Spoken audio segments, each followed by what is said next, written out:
Hey all, welcome to ShareTreck. This is Raj here, friends. This morning proves to be very interesting. General Motors just reported a 32% decline in Q2 core profits to around 3 billion, citing 1.1 billion in losses attributed to new US tariffs. The automaker stock dropped around 3% pre-market and GM's US sales climbed 7%, but executives warned that the tariff headwinds may intensify in Q3, projecting a total 4 to 5 billion impact for the year. And Stellantis, which is the maker of Jeep, Ram, and Fiat, announced a 3.7 billion first half loss, blaming Trump administration tariffs and idle North American plant capacity.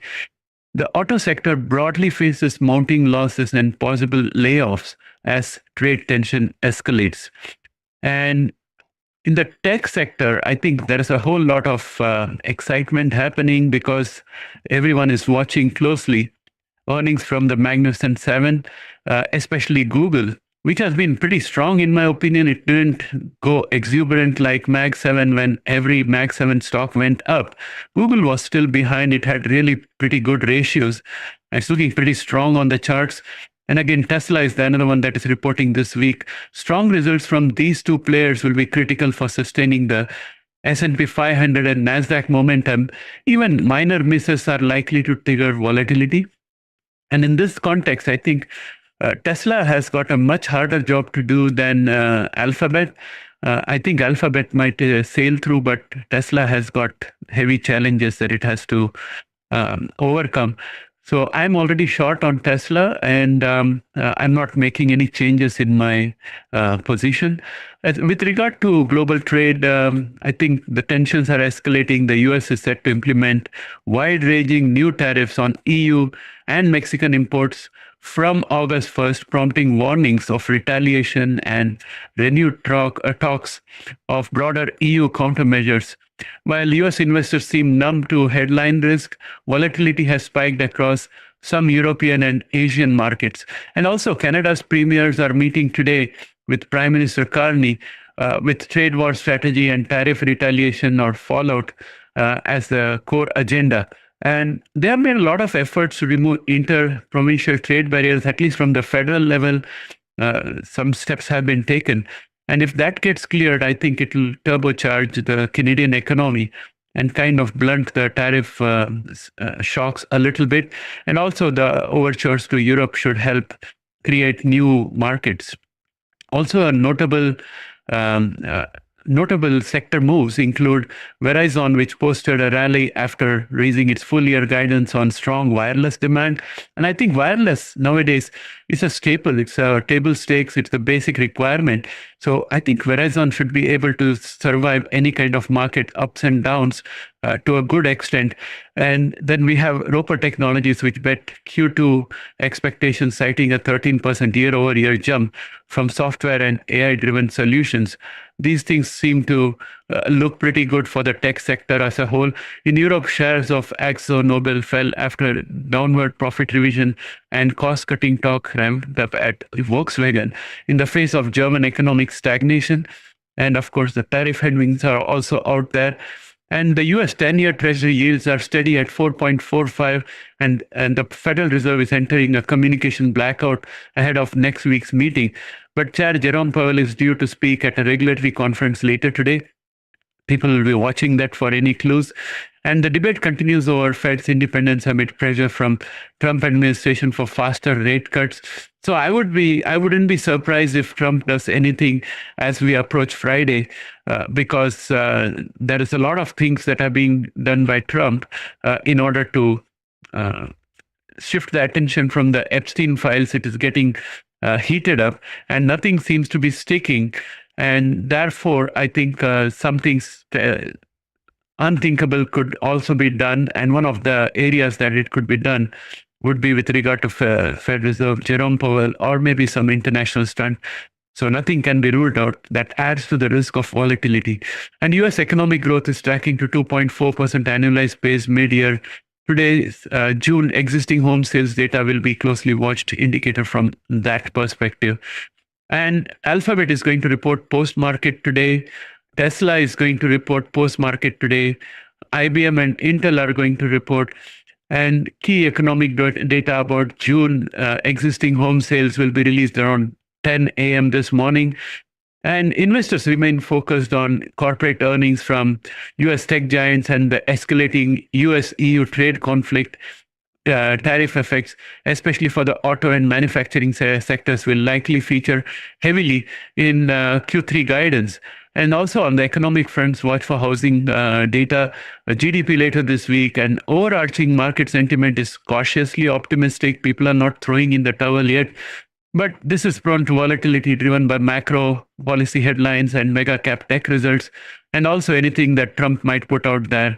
And I think with this as the background, let's start looking at what's happening in the price action. I'm looking at S&P 500 futures. As always, I'll just go into a single window format and a one-day candle and recalibrate the charts. And we are ready now. And as you can see, we have been consolidating in the last 3 days, looking for clues. And probably Google and Tesla could be moving the markets today as they announce later on during the end of the day. So I'm expecting a lot of range-bound activities happening today. And NASDAQ also is looking to consolidate. Pre-market, it's down 0.17%. And if we look at the dollar index, it's down 0.01%. And indices, if we look at the bond index, 20-year bonds are at around 0.18% gain, and USD 30-year is around 0.10. Not much to write home about. This could fluctuate a little bit, but more or less they are holding steady in that area, at least in the pre-morning session. And we'll see what happens when the market opens up later on. I had done a video on some of these aspects. I'm still in the process of editing it and deciding whether it's worth posting on the channel or not. So I'll try to do that maybe in the next 2 or 3 hours. Let's look at indicators. S&P 500 closed up 0.14%. That was not too much. And it was sort of on the resistance line. I've just changed it into green. We are just on top of that at this point of time. We still have the bearish divergence to contend with. NASDAQ also was up 0.50% yesterday. It's still well within the diagonal line of resistance from before, so the range boundness is still there.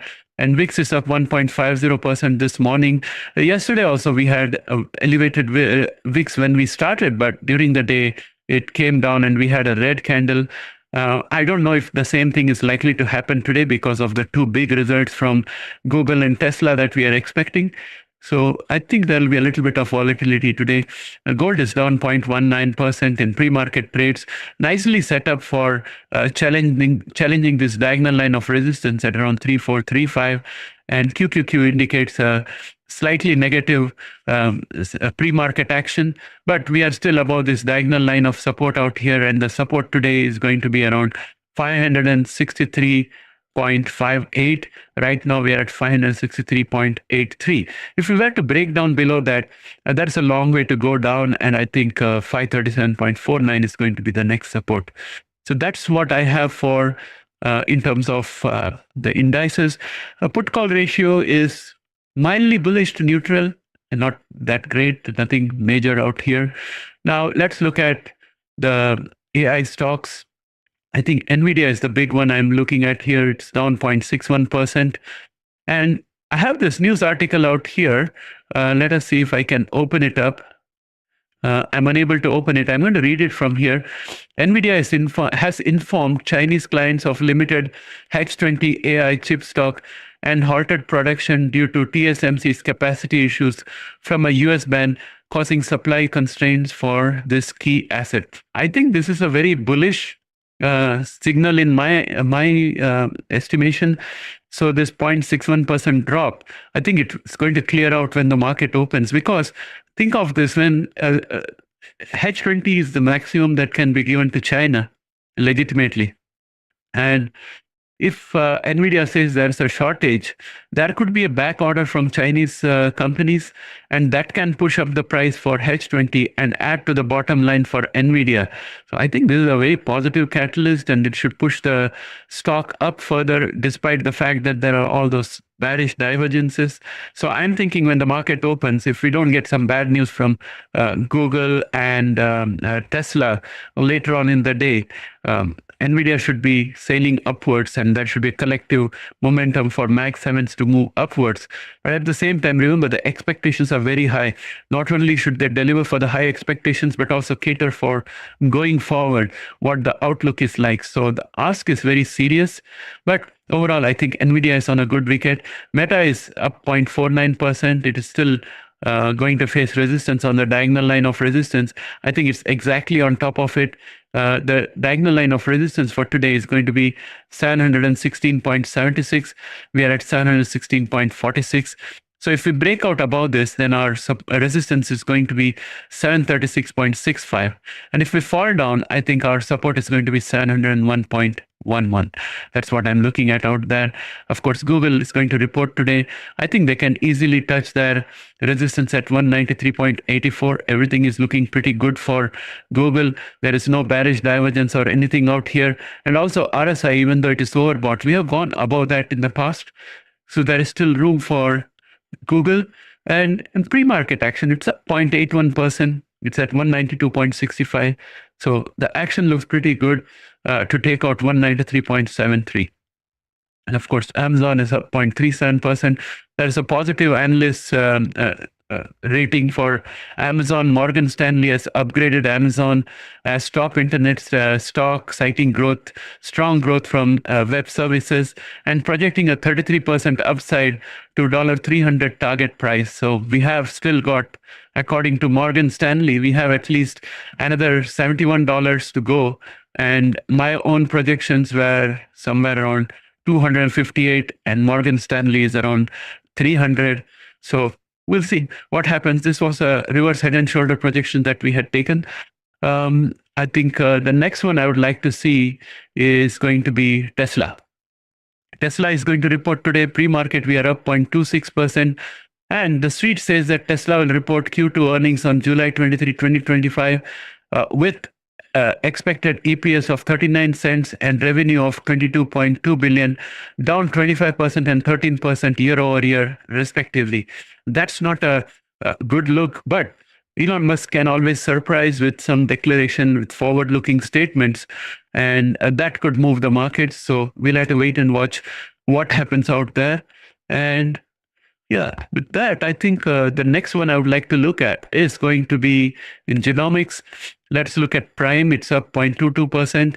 It's above this horizontal line of resistance of 4.56. We are at 4.58. So I'm going to convert 4.56 to be a support for today. Going forward, we had a huge wick that went up. Typically, these kind of things would be a topping tail if they're at the very top and above the previous price points. But in this case, this could indicate to us that we can go all the way up to 5.15, and we are already seeing a movement upwards. So I would say that our resistance for today could be 5.16 for Prime. And Intelia continues to make its march upwards. The next one I want to look at is Caribou Biosciences, which is up 4.83% today. And we had, I think this is a proper topping tail, I would say, but for the fact that we still have a topping tail out here, which brought us down all the way. So I think we'll still, this week indicates the potential for going all the way up to 2.34, and pre-market we are seeing a gain of 4.83. So 2.17 is where we are at. I think for today, 2.33 would be a resistance out here. Next, I want to look at Caribou Biosciences. Where is Caribou? Okay, Caribou is already done. CRISPR Therapeutics is what I want to see. So if I look at the stock price out here, I think that CRISPR is going to aim to take out 71.16 today. We tried that yesterday. It was a bit premature, but that's the direction that we are going on. We are up 0.63% this morning. We are at 65.74. So that kind of brings me to a roundup of everything we have here. I'm just going to have a quick look at Precision to see what's happening out there. Precision has dropped 13.11%. I thought that we might break out of this bullish pennant out here, but in fact, we have broken down significantly. And I don't think there is any news article that warrants this, but I'm still looking forward to the August 25 and see what happens on August 25th when FDA has to take a decision. So these volatility might still be there, and we still have this diagonal line of support, which is going to provide the ultimate support for precision. So that said, I think I'd like to bring this live stream to an end unless there is any open doors. We have David Best here, and he's saying, Raj, let's look at open doors. So let us check that out. Let's check out open doors and see what's happening out there. Where is open doors? I think I'll have to include open doors in here temporarily. I'm just putting it temporarily out here. Open Door Technologies. Okay, let's see what's Open Door Technologies doing. Oh my God, that's a huge week out there. And we are up 13.12% pre-market. Wow. And we have earnings coming out on 5th of August. This looks amazing. Maybe I'll dip into this today a little bit. The fundamentals are, I don't know what about the fundamentals. It's going to be purely speculative.